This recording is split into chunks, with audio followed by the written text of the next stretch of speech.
Human trafficking is a multi-billion-dollar criminal industry that spans the entire world and affects over 20 million people at this time. In the United States, Michigan has the 11th highest call volume to the National Human Trafficking Hotline. And here locally, there is one organization that is working to not only combat human trafficking, but also inform the public about the signs of human trafficking so that we can help end this criminal enterprise. And that is the Detroit Crime Commission. Joining us now from the Detroit Crime Commission, we're pleased to be joined by the Development Director, Stephanie Yates, as well as the Deputy Director, Ellis Stafford, on the MegaCast. Thank you for being with us today. Thank you for having us, Tyler. Appreciate it. So, Ellis, let's start with you. Can you tell us, just generally speaking, about what the Detroit Crime Commission does? Well, to start off, I guess the name is a misnomer. The Detroit Crime Commission is actually in Southfield. We have analysts over in Battle Creek. We have an analyst in Pontiac. We help out Flint and Lansing. So it's kind of a misnomer, but what we do is try to partner with our public and private sector partners to make this place that we call home a little safer, a little better place for us to live, learn, and work. And with regard to human trafficking, it's funny, Tyler, that some people will not call 911. They may see something, but they don't feel comfortable calling the police. You can call us. You can call the Detroit Crime Commission, and what our analysts do, and all our analysts are intelligence analysts. They do an excellent job at data mining and social media monitoring and gathering and collecting. And we'll take your information, try to put some meat on that bone, and turn it over to law enforcement so that they can start their investigation, not from home plate, but maybe second base with the lead off. And so the signs of human trafficking can be different from situation to situation. But generally speaking, what should arouse suspicion of people in the general population when they're seeing the behavior of others out in the community that somebody may either be a victim of human trafficking or may be perpetuating human trafficking?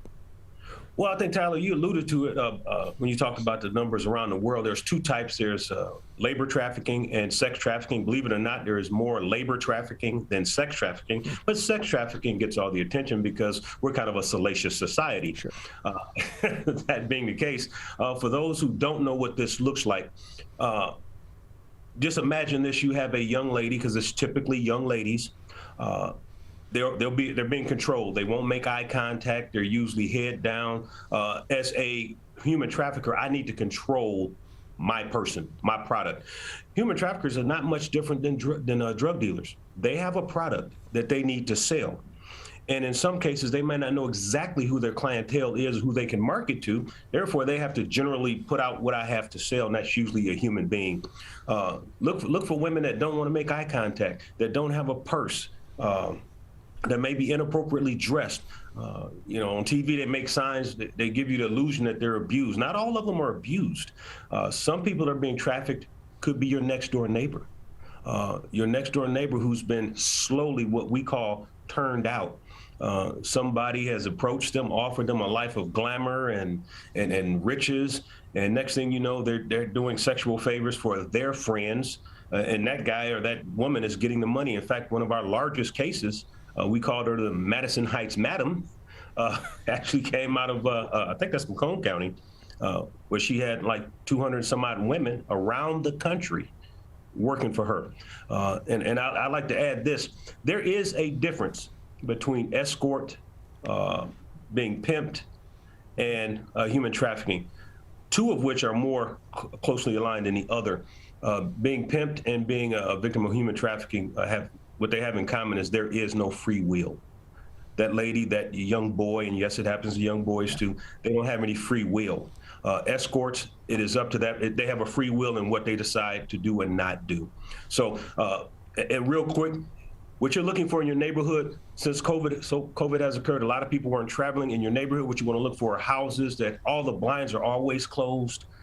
You never see the females. If you do not see them unescorted. They always have somebody with them. You're going to have all sorts of male traffic, usually males, coming in and out of the house all times of day and night. Unlike a drug deal where it's 2-3 minutes and you're gone, these folks might be in that house 10, 15, 20 minutes. Next guy, and this goes on all the time. Like I said, you never see the lady. That's when you want to probably call your local law enforcement. But if you don't feel comfortable, the Crime Commission is always a resource for you. We're joined by both Ellis Stafford and Stephanie Yates from the Detroit Crime Commission joining us on the MegaCast. And so, Ellis, continuing on, you mentioned COVID-19 has had some impact on the way that human trafficking may look, but in general, both the occurrence, the perpetuation of COVID, of human trafficking, as well as the way that it looks. How has all of that across the board been affected by this ongoing pandemic now as we're approaching 2 full years of this? Well, labor trafficking is still up. There was a slight dip. I was just looking at the numbers on Polaris. It's still up. But it dipped because people weren't traveling. People weren't purchasing goods and services anymore. Some of the places where you see significant labor trafficking, I hate to say it, is here in Michigan, where they used to bring in pre-COVID workers from around the world, but that worker didn't have their own visa. They did not hold their own visa, which you're supposed to hold and surrender upon demand. Some other third party would be holding their visa, collecting their checks, i.e. human trafficking. As far as hotels, with people traveling less, you didn't have as much hotel traffic. It kind of went underground, believe it or not. It went to cyberspace. A lot of folks we have a tool that allows us to monitor and gather social media data. We've seen some of it on social media, seen that pick up. It doesn't matter if you shut Backpage down, they open another page. They have a product, they have to sell it. So it's moved somewhat to cyberspace. But again, in order for this to make money, I need to have my product, which is usually a female, hook up with somebody else. So we can't be physical in cyberspace. So I'm gonna have to either come to you, you come to me, we meet in a hotel, but it's still there. It's not as prevalent, it's not as obvious, but it's still there. So then let's bring in Stephanie Yates. She is the development director for the Detroit Crime Commission, also joining us on the MegaCast. Stephanie, what programs are in place through the Detroit Crime Commission, in particular to prevent and to counteract human trafficking here in our local area? So right now, the Crime Commission has a group of women. There are Women's Task Force. And they are women in the community who care about this, and they're mortified about human trafficking, and they want to bring awareness to our community. And so I have about 20 women who every year we get together, we join each other, and we discuss ways in which we can raise funds for the Crime Commission.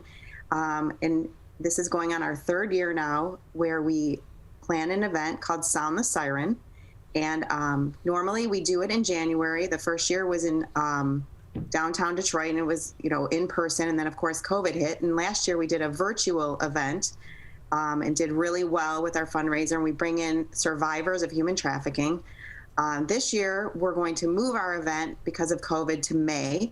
And we're going to do it on May 20th. And it's going to be at Bowers Farm. And our theme this year is Join Us to Give the Boot to Human Trafficking. It's a Western kind of themed event.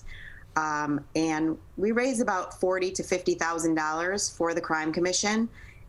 It'll be it's an event, and people can come and join us. It's I don't want to say it's a party because, that sounds kind of like we're having fun. I mean, it is a fun evening, but we are raising money for a very good cause. And the women that do it are very passionate about telling our community about human trafficking, and they want to get the word out to, teenagers and to boys and girls who, may not understand exactly what it is, and, helping them to look for signs of their classmates or, just signs of people that, don't look right or are having issues, or, it just brings awareness to everyone so they can, talk about it with their children and their families and put it out there in the community.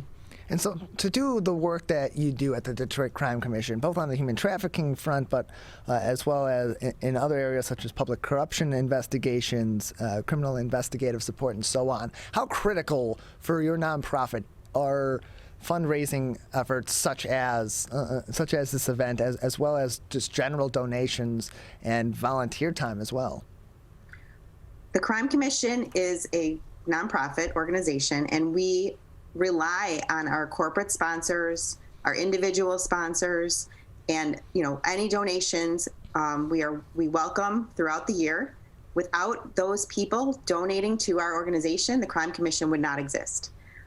We do write grants, to foundations, but without this money, the Crime Commission just could not exist. So we appreciate every donation that we receive. We have, large donors, small donors. We have a wonderful board that is very supportive of the Crime Commission. And we do have other events throughout the year, and all of our events support all of our different initiatives. If you go onto our website at DetroitCrimeCommission.org, you can see all of our different initiatives and donate through our website.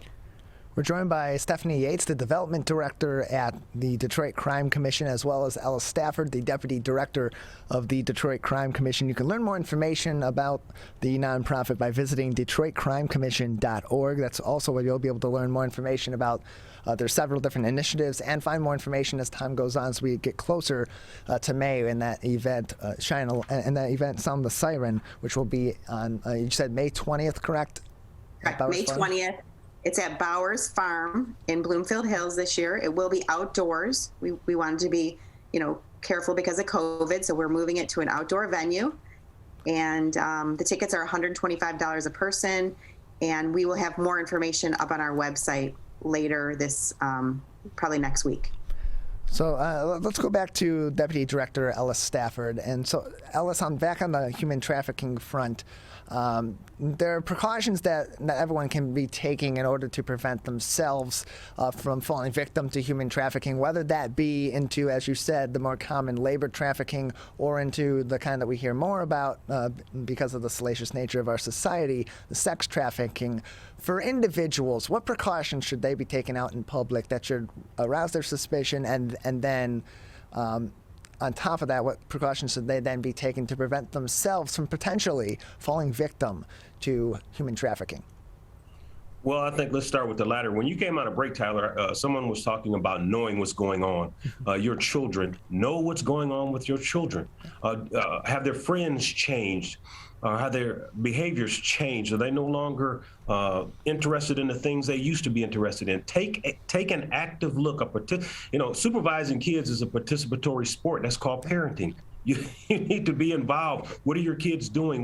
Who are they seeing? Did all of a sudden some new friends come up? Be nosy, because if you don't, it only takes a smile from a charming individual, and next thing you know, your son or your daughter's hanging out with a new group of people. There are certain steps that they have to do to get you. It's called grooming. I'm sure everyone knows Jeffrey Epstein's assistant, Giselle, just got convicted of human trafficking. Mm-hmm. No, she really it was human trafficking, but she was grooming people to be trafficked. So that's my caution to parents.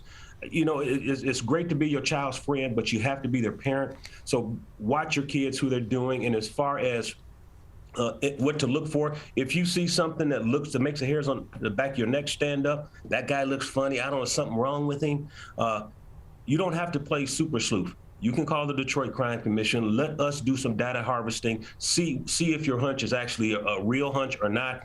It never hurts to err on the side of caution. If it don't look right, it's probably not right. So call somebody. Even if you don't feel like calling the police, call us. We'll call them. And so, Ellis, on the topic of discussing these precautions with your children, what age do you recommend, or does the commission recommend, to begin talking about human trafficking? And then how do you approach this? Because it's not a new issue, but it is, I would imagine, a difficult issue for parents to bring up with their children, to inform them about one of the many dangers that is present in our community. I don't think there's a hard and fast age, but once your child, and it's, like I said, it's usually women, young ladies, once they start to develop, there are some people out there that the scum of the earth that like children, and I have no respect for those individuals. But really, when they start to develop and they're getting out on their own, that's when you want to have that conversation. You want to be nosy about their friends. You want to tell them what to be on the lookout for. If somebody's offering you money, offering you a lifestyle that your parents didn't pay for. I didn't buy those shoes. Where did you get them? I didn't buy that purse, that handbook. Where did you get it? You need to take that back. Be active. Like I said, it's nice to be their friend, but you have to be their parent. If you can stay active in your child's lives, know who they're talking to, know who they're associating with, you'll stand a better chance of ensuring that your child doesn't fall victim to being turned out or trafficked. And so then if someone does want to report to the Detroit Crime Commission something that's suspicious to them or they know of someone that is likely to be involved in human trafficking, how can they best go about getting in contact with you or with others that are on the front lines fighting this in our community? They can go to our website, like Stephanie said, www.detroitcrimecommission.org. I know that's a long title. You can leave a message there. You can also call 313-806-9416. That rings directly to me. We will do the research for you. If there's something there, wonderful. We can save a life, stop modern day slavery. If there's nothing there, that's fine too. No harm, no foul. But it's better to be of abundance of caution than to not just ignore it. We're joined by Ellis Stafford, the Deputy Director of the Detroit Crime Commission, as well as Stephanie Yates, the Development Director of the Detroit Crime Commission. Just another couple minutes with the both of you. Anything else that would be important for our audience to know or to keep in consideration at this time, either about your organization's work or on the human trafficking front? Well, I would add, we educate. That's probably our biggest thing, is to educate. We started here in Detroit with Denby High School, educating their young ladies in their senior class. They had a couple of students that were actually turned out, pimped, trafficked. It's all the same in that area. So we started teaching, and one of the people to help us put this program on is a great former detective, a guy named Ed Price, was in our human trafficking unit when I was with the state police. Great resource. He helps us put that program together. So if there are communities or groups that are willing or want to hear more and want to get more educated about how to prevent their kids from getting turned out, you can give us a call. We can set up a time where we'll come out and we'll spend an hour or so trying to educate the parents and the children, the parents, that's up if they want to bring their children, about how not to get turned out. Well, Ellis, Stephanie, we appreciate both of your time. Thank you very much for joining us today. Thank you. Thank you for having us. Take care.